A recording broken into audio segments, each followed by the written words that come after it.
Hi, are you a business owner wondering how to comply with the Corporate Transparency Act come January 1st, 2024? If so, I'm going to give you an update.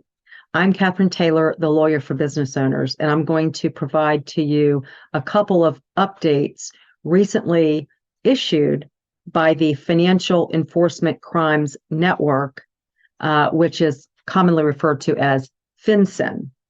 So back in September of 2023, I recorded a video explaining what the Corporate Transparency Act is. So I'm not going to go through that now. I'm going to put a link below to that video. What I'm going to tell you in this video is are the updates that have recently been made by FinCEN to their guidance. So again, FinCEN is the government agency charged with enforcing the Corporate Transparency Act.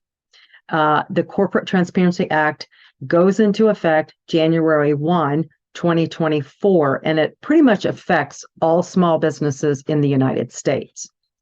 The two updates that have been issued by FinCEN are this. The first is that it created a small entity compliance guide that was issued on September 23rd. And that's about a 10-page guide, which goes into much greater detail, interpreting and explaining many of the provisions of the Act. So if you own a small business, I highly recommend that you go to the link below, download the compliance guide, and hopefully that will provide you with a lot more information to answer questions such as, do you need to comply? And if so, how do you comply?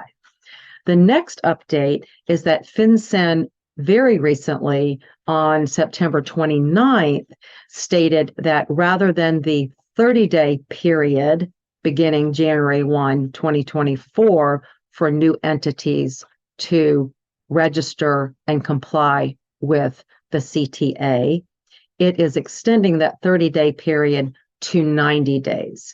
So what does that mean? That means that any entity formed on or after January 1, 2024 will now have 90 days rather than just 30 days to comply.